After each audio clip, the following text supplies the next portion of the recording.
Greetings, everyone, and welcome to another BlastCast. I am Jarvis. With me, as always, is my bastion of common sense, Lightning Dragon. Well, as you all know, the Evocati test cycle was pushed back again. Looks like it's going to be August 3rd at the soonest, according to the new scheduler. There's basically 7 things holding it up. Of them, only 5 or something I would consider to be blockers. The 2 that really aren't that important is character customization and the redo of the Gemini L86 pistol.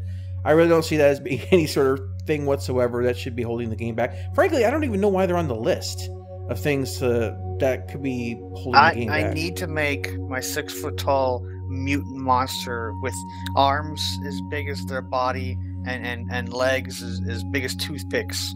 We need these monster characters in the game. We do. Horrible, horrible freaks of nature.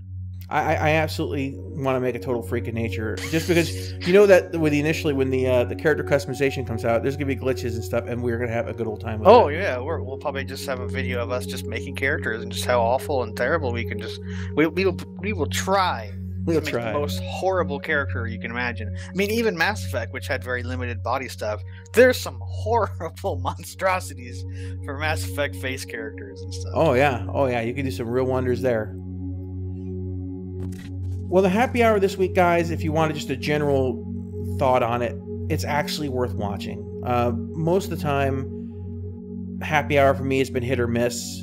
This one, they went through the Soled, or Soled, however you want to pronounce it, basically showing how it works, showing how you can drop planets, bases, anything into it real time, and even go all the way down to the planet. And how they showed how basically they can set the orbits, and they don't have to always be on the horizontal plane. They can make them go off kilter. Really nice tool. And it's not even fully finished. There'll be more features and stuff added to it. It's about an hour-long podcast. But if you're interested in the technical side of Star Citizen, I really recommend checking it out. This is a good one.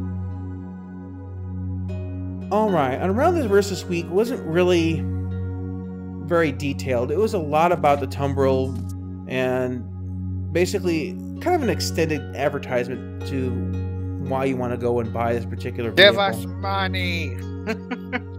Yeah, it should have just been a ship shape. That's really kind of felt like it was interesting and all, but I don't know. It seemed like there was a lot more going on there than it should have been. It should have been like, hey, here's a ground vehicle. This is where we wanted to fit between the Nox and the Ursa rover, and that's about it. I mean, that's why it doesn't have any glass or doors. Well, they said the shields would protect you though. So, but what? Yeah, well, shields. Yeah, it's got shields on it, so it's not. You mean the shields that allow bullets to penetrate? Yeah, bullet penetration. Yeah, ballistics. Yeah. I'm gonna give myself a sniper rifle with ballistics penetration. How are you gonna keep out an atmosphere here? Jeez. Yeah, exactly. Yeah. No, I agree. There's issues. I think it's a limiting vehicle in some regards. I mean, the Ursa rover is gonna be able to be used anywhere, but once again, I can see where it could come in handy. The Scout one, I think I have to give it higher marks than I did originally, the RN, because if it's going to be able to not only detect bases and vehicles, but also personnel that are in an area, then you could be around. Pretty good. Yeah, that you could really avoid some problems with that. So if you were taking 2 out, if you had a group of people, ideally speaking, maybe you want one with maybe cargo, and maybe the other one with RN, so you don't walk into a problem. That could be definitely a good thing. Now, right now, of course, they said that, and as mentioned in the Q&A, the passengers can't fire guns while sitting inside of it, but that's something that they're working on. So basically, it'll turn it into Grand Theft Auto online. It'll get set. Well, there's nothing wrong with that aspect. No. But it'll be a bloodbath. That much is certain. And it looks like Chris Smith is working on bugs for the Hornet Constellation Andromeda. And we'll move on to... This is what I did. This is weird. They're moving on to make a promo video for the Constellation Aquila next. Now, I'm sorry. We already had Didn't we already have that? I mean... it's like, wait, whoa. Didn't we have the whole 2000 Space Odyssey commercial that I'm going to play, if not already right now in the background? This was... look, a commercial. Yeah, Imagine that. And it focuses on RSI's Aquila. So what? Now I remember a long time ago there was an odd ship. Lightning, bear with me. It was a stretch goal And there was this weird black ship made by Aegis, I think. And it was supposed to have a commercial. That was actually a goal that was given out. Ooh. What was that? A black ship? Yeah. There's no black ships in Star Citizen. No. No, wait, what? No, it was no, that's the no, that's the Caterpillar. I mean, Is it the Revenge? Was it the Revengeinator? No. Revengeinator? No. Ah, the Retaliator. Oh, the Retaliator. Oh yeah. Because we need two Constellation. We need two Constellation of killer commercials and still haven't gotten the Retaliators. Unless it's not supposed to be the Aquila commercial and just said the wrong thing. I guess it's a possibility, but you think they would have caught that?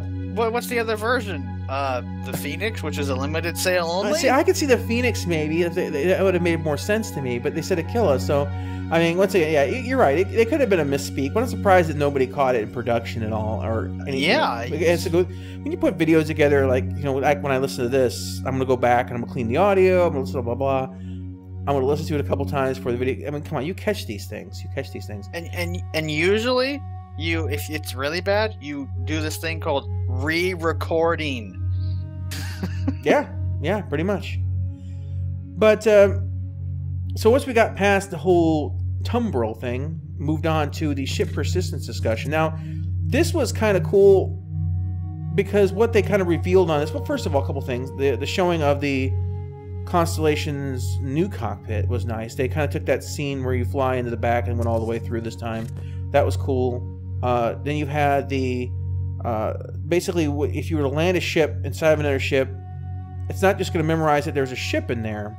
It's going to memorize the angle that you parked it and things like that. So it's going to be very precise about how it comes back. Now, for some people, this seems like groundbreaking tech, and I hate to do this because I hate going back going back to the past to play the shitty games. You mean like Star Wars Galaxies? Yes. In fact, in Star Wars Galaxies, you could put inside your ship. They had an amazing sense of persistence on your ships. People, as I said, they would take objects, build pool tables, they would build water fountains, they would build whole living room sets and stuff like that. They would take everything they could, from furniture to miscellaneous objects, and place them inside the ship. Everyone could see them. They were always there unless the owner moved them. They were persistent. Very much in the same way that Star Citizen is doing now. So I just find it so odd, and this is... It's one of the things that's bugging me to a little bit, because I've seen a lot of this tech before. This isn't my first rodeo seeing this. It's like everyone forgot about Star Wars Galaxy's jump to lightspeed expansion. It's like this, it disappeared out of so many people's minds. Just for those of you who haven't seen it, go back and look up on YouTube. Look up jump to lightspeed. You could say that it jumped to lightspeed. You're fired. I was gonna say jump the shark, but that doesn't work. Oh yeah, you're fired. Anyway, so the other thing is that. All right. So bye everybody. And there he goes. No, he wrote his own mind. No, so yeah, it's impressive to see it, but to me, it's like. So I had a very good friend who actually worked programming in Star Wars Galaxies. He did mostly mission design, and I remember him saying that there was 8 engines that were stacked on top of the game, and that to do any particular mission, basically all 8 of them had to be, you had to basically run it through all 8 engines to make sure it didn't crash or cause a problem. What he used to do for when he was creating missions and things and placing objects for persistence, he first tested out by placing bushes everywhere, especially when it came to enemy placements, and his boss asked him, what he was doing, and he says, well, that's an ambush. So that's how he kept track of everything. But yeah, he also worked later on with Eric Peterson, and so there's a little bit of connection there to some of the Star Citizen culture early on. Either way, I think it's nice to see this coming in. I think right now most people, when you go out there playing, basically all you're doing is you're just resummoning your ship, free repairs, free ammo, whatever, and that's fine. But what was really impressive is seeing how much cargo the Starfarer could carry. I mean, I had an idea it could carry a good amount, but I was kind of wondering if they'd let you stack it to the ceiling, and they pretty much looks like they're going to let you do it. and that was impressive. When I got the Starfarer, I never thought of it really as a primary cargo hauler. I just looked at it as a refueler.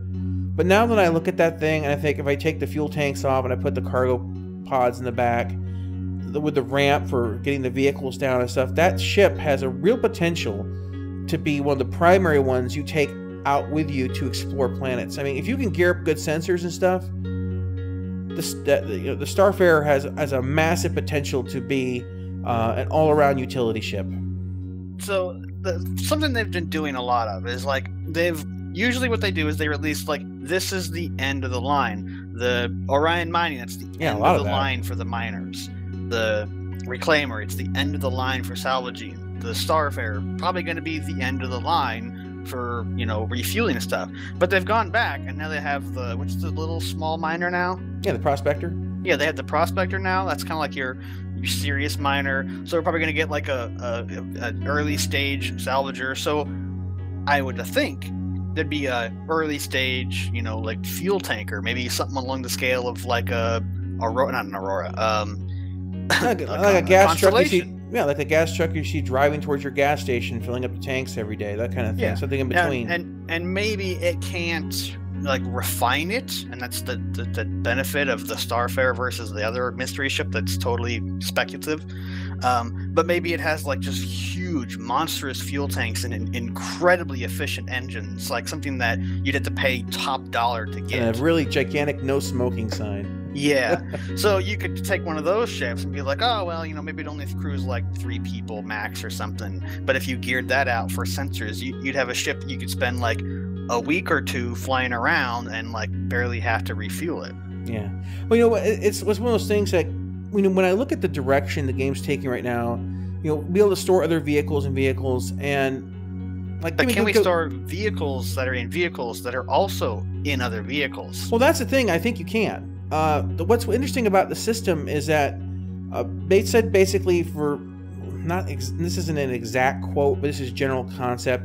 If I was to take a pistol and I was to put it down in a building on a planet, and basically I was to leave, and I went back into space, and a month later someone went down to visit that building, that pistol would be sitting on that desk where I put it, in the orientation that I put it, because it's tied to the building, it's tied in that persistence of that building, and it's not something that has to be called upon by the game or the netcode or anything like that until somebody actually approaches that particular structure. But that data is stored in there. So what's universal, not just this will basically allows people to claim ownership, to transfer goods between this location and this location, and for there to be a real sense of ownership and persistence. So that's great. That's one thing I think that you could say that Star Wars Galaxies didn't have, was the ability, in a sense, to you could place stuff inside of a ship. Like you could place down and create all the whatever you wanted to create from the parts, but you couldn't just pick that stuff up and walk out of your ship onto the ground with it in your hand. It didn't work that way. So this is a little bit of a step past that, or actually you could say quite a bit of a step past that. But it's still interesting to see this starting point so much reminding me of a game that came out in 2001, 2010, something like that. It was a long time ago. So very odd. But yeah, I think we're really close to something here that's going to make us all very, very happy. Or we're gonna stock Big Benny's machines in the most inconvenient places as possible, since they'll be persistent now. I want to see people have a video of everyone stuffing the airlock with Big Benny's machines so nobody can get out. You just this is persistent. I want people just to push them down the stairs, slide down the stairs. I want you to stuff each airlock in Port Olisar with Big Benny's machines. I'm probably gonna get in trouble for saying that now, but you know what? It would be amazing. No, you'd never get in trouble for saying anything. That's not how the internet works. No. But with persistence, someone's going to do it. I mean, come on. It's the internet. Trolls be trolling. People might try and stuff the ground vehicles in the airlocks, like the dragonflies and stuff. Yeah, but you can climb over those. I mean, if you get what right... if it's a destroyed dragonfly that's exploding, and then you put another one in there, and you just fill it with shrapnel and garbage? All sorts of possibilities. But those doorways are screwed. Someone's going to do it. If you do, leave a link down below. We'll feature you. All right, guys. Well, here's hoping that this happens this week. And we're still playing Interstellar Rift. And to be honest with you, for $15, the game is really worth it. And even if it costs more, it'd still be worth it. It really feels like Space Engineers meets Star Citizen's persistent universe. And when we zoomed out the other day to see how many systems there were, it's my huge. Goodness. It started dropping my frames because there were so many galaxies being shown. Or not galaxies, but solar so many systems. It was just like, it just kept going out and out and out and out. I was like, oh my gosh, how big is this game? So, yeah, lots of place to move, lots of we're definitely going to have to... we got another Let's Play coming. That's going to be hopefully linked at the end of this video. Yeah, hopefully. Hopefully. Depends on when it gets finished. Yeah, because it's like we need to do some missions, and then we have a bunch of ships to show off because we've been spending so much time in the ship editor. That's true. And then we need to show. And I pulled one down. Yeah, and I pulled one down from Steam, which was just monster enormous. Yeah, we spent like 4 or 5 hours getting all the resources to build it. I spent 4 or 5 hours. I helped. You did help a little bit, but I sat there at the machine harvesting everything in the area, but. That's neither here nor there, guys. But anyway, that link should hopefully be in the title card at the end if you're interested in watching it. Said $15 if you like Space Engineers and all. Hey, check it out. All right, guys. Well, that's it for this week's BlastCast. Not a whole lot to talk about. We are really in a dry spell here, and everyone's waiting for 3.0. We are all waiting with bated breath, and I feel you. I mean, if you're out there aggravated and you're tired and you're worn out and you're like, please. And you feel like it's December 24th. You wake up the next day thinking it's Christmas and it's still December 24th for some reason. What, Groundhog's Day? It's Groundhog's Day for Christmas Eve is what it is. It sucks. All right, guys. We will catch you later. And hopefully it'll be Christmas next time. Later. Bye-bye, everybody. Again.